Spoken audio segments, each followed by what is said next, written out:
Olá, você de casa, mais uma vez eu invado o teu celular, a tua televisão com assuntos relevantes. E hoje eu vou trazer uma pessoa que é muito conhecida aqui em Mato Grosso.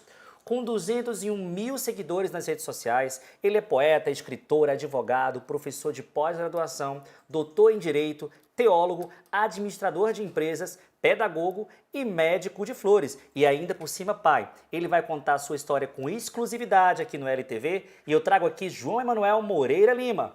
Bem-vindo. Muito obrigado, Yuri. João Emanuel, vamos começar contando o que se deve a esses 201 mil seguidores. A minha história em Cuiabá ela é relativamente curta. Eu estudei a minha vida toda, o primeiro e segundo grau, no Colégio Salesiano São Gonçalo, Yuri. Depois disso fiz Direito, depois de fazer Direito fiz pós-graduação, mestrado e doutorado. E dei aula desde então, desde que saí da faculdade, dei aula na Unic, Univago, Unirondon, nas faculdades daqui, faculdades de fora. E eu acredito que muito disso também vem da época como professor universitário. E depois disso fui para a vida pública, fui secretário de habitação, secretário de cidades, fui presidente da companhia de habitação, regularizei mais de 15 mil lotes, entreguei mais de 13 mil casas do programa Minha Casa Minha Vida. Então acredito que isso se deve a um pouco desse trabalho e também por várias polêmicas as quais eu me envolvi. Fui o vereador mais bem votado da eleição de 2012 e o segundo mais votado da história de 300 anos de Cuiabá.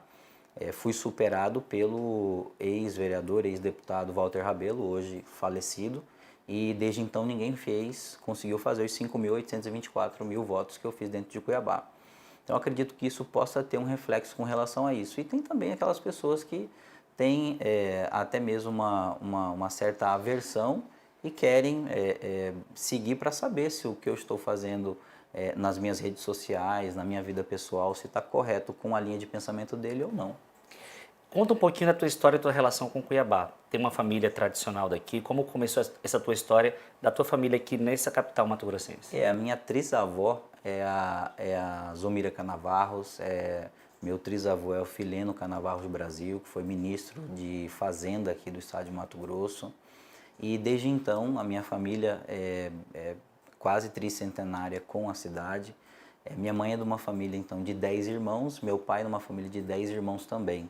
O meu pai também é mato-grossense, é de Poxorel, todos os 10 irmãos ainda vivos, ainda moram aqui em Cuiabá todos eles, só uma tia que mora em Poxorel e uma em Primavera. Então é uma família muito grande, muito extensa, né? Eu sou filho, para quem conhece, eu sou filho da Caixa d'Água Velha, ali da região ali próximo da Câmara Municipal de Cuiabá. Eu sou ali daquela região, minha avó ainda foi pega no laço, como índia também, e por parte da minha mãe. Então a minha família tem uma ligação muito grande com o estado de Mato Grosso e nada mais justo de agora, nessa minha fase como advogado, como escritor, como autor, de dedicar um pouco à minha cidade o que eu acho que a pessoa tem que ter de melhor, que é o amor. E expressar o amor através de palavras é o que eu tento fazer nos meus livros. Recentemente a história do João Emanuel é pública, né? Ele estava preso, agora recentemente está em regime semiaberto. Exatamente. Né? Por 11 anos e 11 meses. Exatamente. E foi daí que surgiu o amor pela leitura, ou já era antes? Ou ele fortificou dentro da A história da leitura ela é um pouco assim até curiosa, né? Lá em casa, os meus pais faziam o seguinte trato. A cada livro lido, eu recebia algo como R$5. Então, se eu lesse 10 livros, eu ganharia o correspondente a isso. Então, eu sempre gostei de ler. Eu aprendi a ler e escrever com 3 anos de idade. E desde então, minha mãe, que foi quem me alfabetizou, ela me deu livros sempre para ler e sempre tive o gosto pela leitura. Eu costumo dizer que, se não fossem os livros, eu estaria totalmente preso dentro da cadeia. Eu passei quase 3 anos presos, né? São 2 anos, 6 meses, 4 dias e 12 horas. Nossa. Então é uma vida muito grande, né? É um tempo muito grande. E dentro da cadeia, você acaba não tendo muitas opções para ocupar o seu tempo. E uma das coisas que eu fiz foi ler. Eu inclusive li 1000 livros nesses 2 anos e 6 meses que eu fiquei preso. E fiz resenha de todos esses livros. Então, eu tenho todos esses livros lidos, feitos resenhas. E além disso, eu consegui fazer dentro da cadeia, porque fora da cadeia eu já era advogado, fiz mestrado, doutorado em Direito, focado na área de processo civil, a qual eu tenho esse doutorado. E na cadeia eu tive a oportunidade de fazer à distância pela Faculdade Nacional de Teologia, a Faculdade de Teologia, fiz também a Faculdade de Administração de Empresas e Pedagogia com ênfase em Educação Infantil. Na cadeia, nós não adiantamos falar ou colocar alguma metáfora, uma figura de linguagem para dizer algo que seja diverso da cadeia. A cadeia é um local de sofrimentos, é um local de expiação mesmo. Eu costumo dizer que é um tempo do deserto. E nesse deserto você tem algumas opções. Eu escolhi fazer desse deserto, dessas dificuldades, um aprendizado para que eu conseguisse adquirir paciência. E com a paciência nós adquirimos a esperança. E a esperança depositada com fé se transforma em explosões de paz interior e você se transforma numa pessoa melhor para si mesmo, de tal forma que você consegue deixar a pessoa que está do seu lado melhor. Então, se você conseguir fazer isso, você consegue se livrar das cadeias que as pessoas mais sofrem hoje em dia, que são as cadeias emocionais, que são as cadeias internas, que são os conflitos internos, os buracos emocionais. Esses buracos emocionais são tapados, são sedimentados através do exercício do amor. É através do exercício da leitura, é através do exercício da paciência, é através do exercício da esperança que com fé você se transforma ela toda em paz e consequentemente em amor. Então todo esse tempo que eu passei de privação, de dificuldades, chegou o tempo de eu ficar em solitárias, cheguei a ficar quase 10 dias em solitária, sozinho, sem contato com pessoas, por conta de movimentações que existiu dentro do presídio. E, como eu disse, eu tenho sim a dizer que eu não posso deixar de passar por cima e nem quero esconder que fui preso sim, fiquei preso, respondi e respondo a 5 processos aos quais fui condenado nos processos e às vezes até me perguntam, falam, olha, você acha que a juíza Selma fez isso a senadora Selma fez isso para se promover? Eu sou muito claro em dizer que em nenhum momento a senadora Selma fez ou acredito que fez algo para se promover e para se eleger. Ela fez o que era o munus público dela, o que ela tinha que fazer como juíza. Ela era juíza da 7ª Vara do Crime Organizado de Mato Grosso, eu era réu, respondia a esse processo e ela viu elementos dentro do processo que conseguiu me sentenciar e me condenar. Eu fui condenado a 47 anos de detenção. E depois disso, os meus advogados entenderam que era por bem fazer um recurso. Então, eu recorri para o Tribunal de Justiça, ele reviu isso, eu fiquei todo esse período preso, que deu tempo para seguir para o regime semiaberto, sem contar com nenhum tipo de remissão. A única remissão que eu tive foi que eu trabalhei dentro do presídio, Yuri, dentro da horta. Eu fazia os trabalhos manuais mesmo, de carpinar, plantar, cavar buracos. Isso eu fiz durante o período de quase 6 meses dentro da cadeia. Até antes, João, de entrar nessa de como era o dia a dia lá na prisão, eu vi que você vem de uma família tradicionalíssima, já vem de uma família de berço, né? Se eu não me engano, seu pai é juiz. Sim, claro. Essa pena, o que levou o João Emanuel a cometer esses crimes? Eu tenho que ser muito franco. Com relação aos processos todos e que fui condenado, eu não tenho como dizer. Eu cometi muitos equívocos, cometi muitos erros.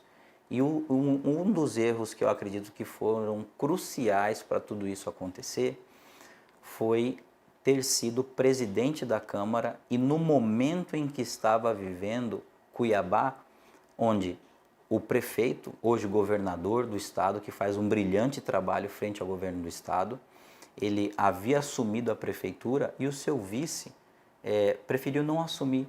Então, automaticamente, eu como presidente da Câmara, virei também vice-prefeito de Cuiabá. Então, a qualquer momento, eu poderia assumir a prefeitura de Cuiabá. Eu acredito que isso transformou em uma visibilidade com uma amplificação nuclear. Então, essa amplificação que aconteceu na minha vida, na vida pública minha, eu acredito que foi um grande erro meu.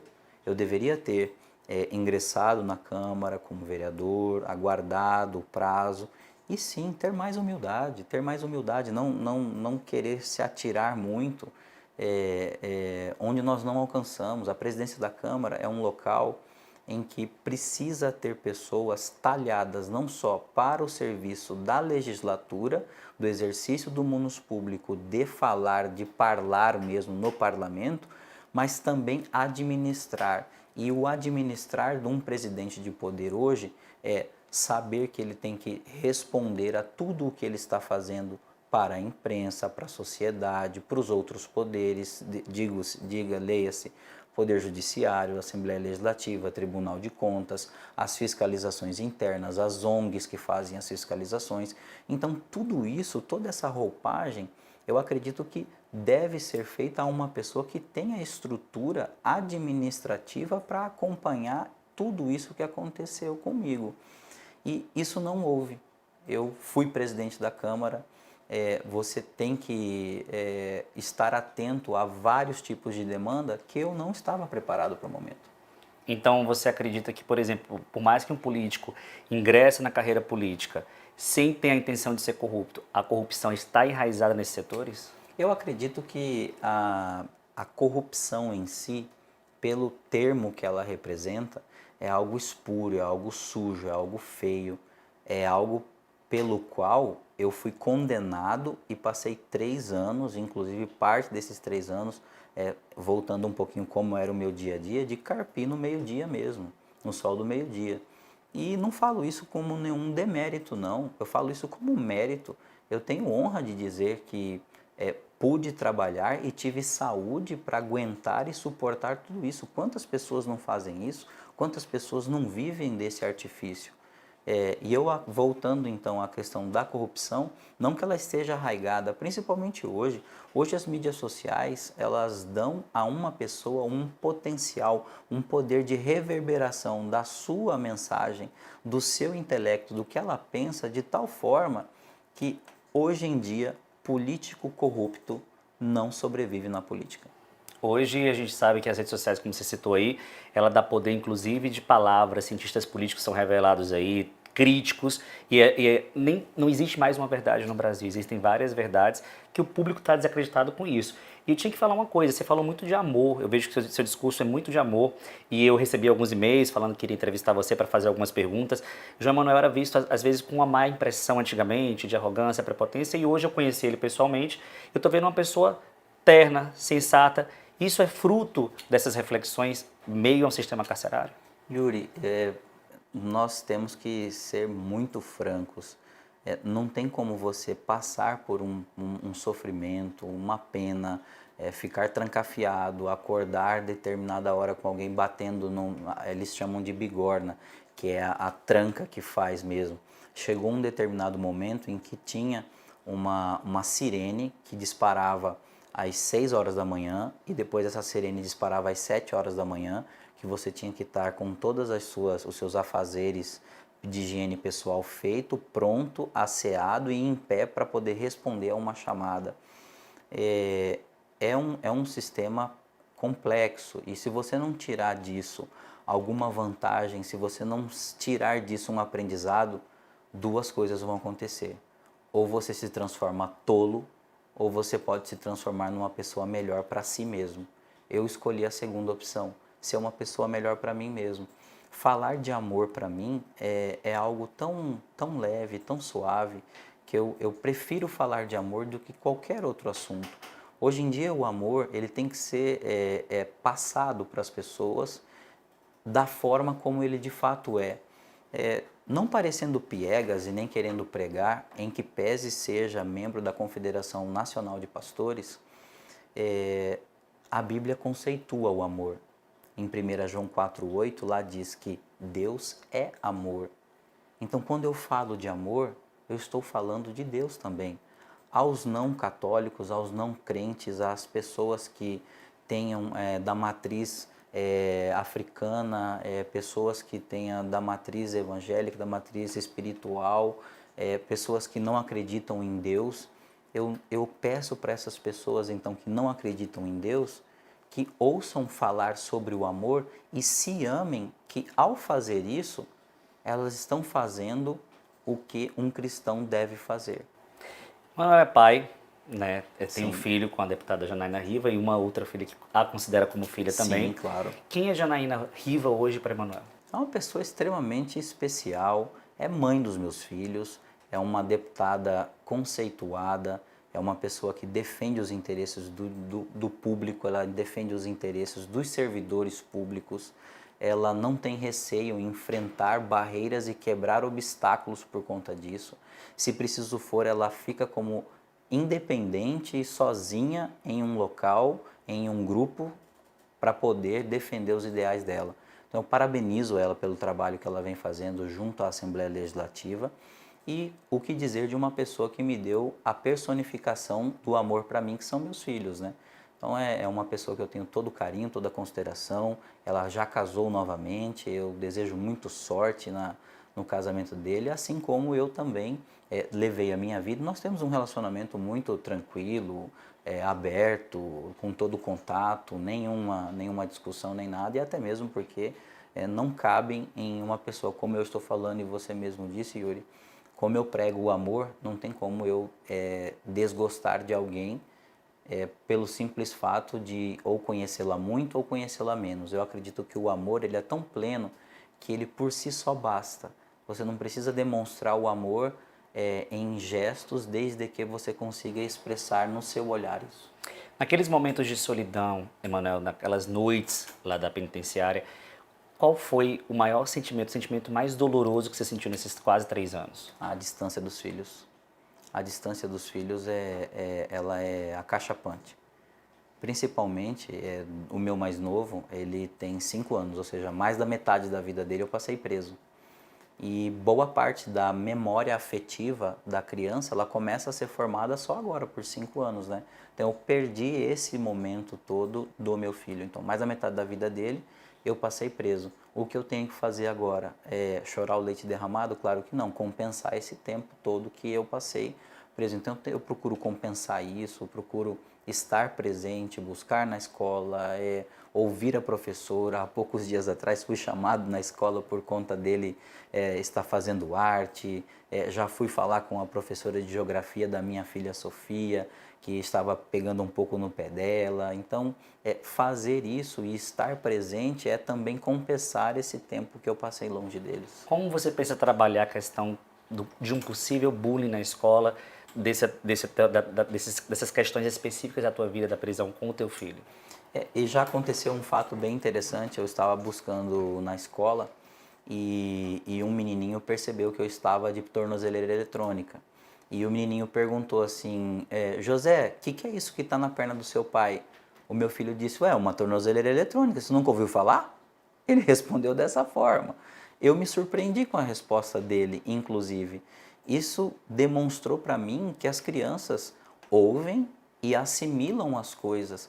Às vezes nós procuramos não passar alguns assuntos para as crianças com medo que elas não vão entender. Aconteceu muito pelo contrário. As crianças, a Sofia, ela entende muito bem, ela sabe o que eu passei, sabe o que a nossa família passou, o que o Riva passou, o que a Janete passou, o que eu passei. Ela entende tudo isso e sabe que tudo isso passou pela nossa vida e nós conseguimos seguir em frente. Isso demonstra para os nossos filhos que toda dificuldade que nós passamos, porque nós atravessamos, existe algo de mais importante, que é a solidez dentro da família. Se você houver solidez dentro da família e paz interior, você consegue atravessar qualquer dificuldade. Está advogando agora. Como que fica agora a situação na política na tua vida? Hoje a política está agora deixada de lado. Hoje eu sou advogado, estou lançando agora o próximo livro em maio, tem outro livro já pronto. Na verdade, eu já deixei 33 livros já pré-escritos e já está em fase de escrita. Então, espero ter uma longa trajetória na escrita, como escritor, como poeta, como teólogo, como uma pessoa que se posiciona em diversas questões, mas sobre política eu acredito que eu tenho outras formas de ajudar o meu estado, e tem tanta gente nova aí, tem tantas pessoas que entraram agora no mandato para deputado estadual, que foram eleitos através das mídias sociais, pessoas que têm o perfil para poder administrar o estado, e eu vou sim contribuir para o meu estado, mas de uma outra forma agora, advogando. Dos bastidores. Exatamente. Manuel, eu quero agradecer a tua presença aqui nos estúdios do LTV. É muito interessante, essa é uma das funções da imprensa, mostrar as histórias, mostrar a superação por meio de momentos difíceis, que você tem esse espaço para falar um pouco da tua vida para esses 201 e mais 1000 seguidores que te seguem. Muito obrigado, Yuri. Eu agradeço o carinho que vocês têm me recebido e eu espero ter contribuído em muito para o site. Obrigado. Esse é o LTV, contando histórias e entrevistas com exclusividade para você de casa. Fica com a gente no www.leiagora.com.br. Até mais. Muito obrigado. Obrigado, Yuri.